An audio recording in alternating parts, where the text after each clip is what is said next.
We deserve it. We're here. Women before us have worked so hard for us to get here. So, the best is yet to come.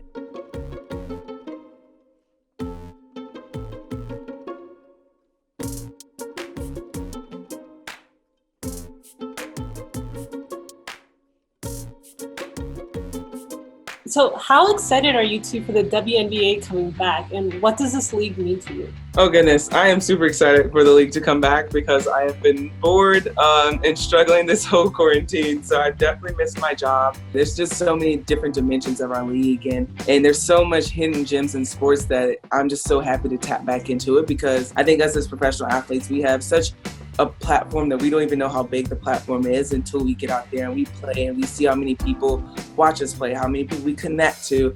So I'm just super excited to get back to work and see my teammates, of course. That's always good. I'm only 2 years removed, and it seems like it has grown so much within those 2 years. Though I was never a superstar, I definitely feel like I was a trailblazer in getting the league through the really difficult years where, players like Asia can continue to trailblaze, but in a new way with new energy and really with like a new respect. I have gone from fan to player back to a fan. And I'm tremendously proud of the next generation of women that will carry the torch. What do you hope will be in store for the future of women's basketball? Ooh, what would I hope would be in store?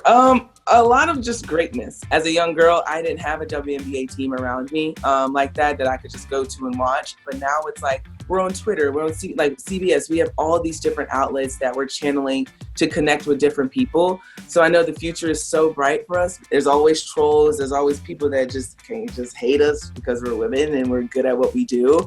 But it's like, okay, cool. You're talking about me. Either it's bad, good, or ugly. You're still talking about me. I'm in your head. Let's channel that hate into good, and let's believe in us. They're doing good in their community. They're great athletes. They and women across the WNBA are changing the way that young girls, including my daughters, see themselves. And to piggyback off of that, there have been a bunch of people advocating for more visibility in the WNBA and women in sports in general. Kobe Bryant was among one of them. What are some initiatives that you hope will spark more visibility? The more that we continue to invest in women, and not just invest in women, but believe they're valuable.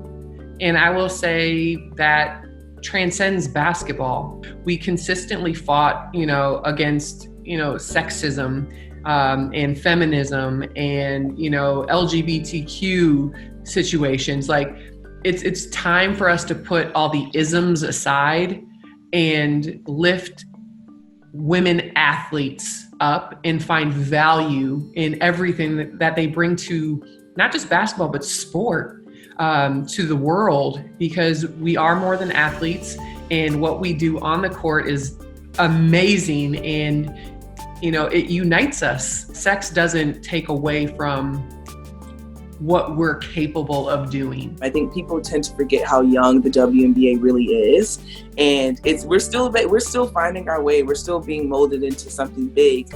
So I think, I'm not saying we're going out there just shoving logos in people's faces, but if that's what it takes, that's what it takes. And I think when people see us and they know us as people, as business women, and they were like, oh yeah, on top of that, we're professional athletes and we're good at what we do. Now it's like, oh wow, like I could get into this. And like you said, Kobe Bryant played a huge role in that because he believed in us. And I think that's what people needed to see, just that one person. And that's what I always tell trolls. I'm like, your favorite player knows who I am. Come to a game, watch a game, with an open mind, enjoy it. And I guarantee you'll fall in love with it. I'm really excited about the Swoosh Fly collection. I wish I had something like this when I played basketball in high school. What was the inspiration behind it, and what makes this collection different than other basketball apparel? Women basketball players have notoriously been underserved. And so I think that was the initial inspiration. We really focused on the voice of the athlete. And obviously at Nike, we say, if you have a body, you're an athlete. So we spoke with various types of people of all bodies, of all abilities. And a lot of it was just one, accessibility. Being able to go into a store and find it was number one.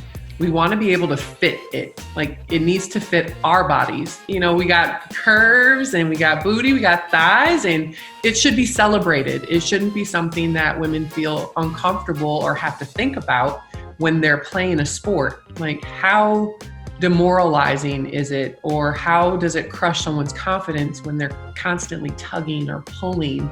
But when you put something on that fits right and you feel good, like, you're automatically going to be empowered to be your best athletic self. Swoosh Fly is multidimensional, much like a woman or a girl is multidimensional. She's never just one thing. And there's no wrong way to be a woman. There's many ways to be a woman, both on and off the court. And we want her to use that as empowerment. Hey everyone, thanks so much for watching this episode of I Have a Question. Talking to people is like literally one of the best parts of my job, and I'm so glad I get to share it with you. And also thanks for sticking around to hear me babble at the end of every video. If you want to see more, be sure to click over here and also like and subscribe down below. Do it.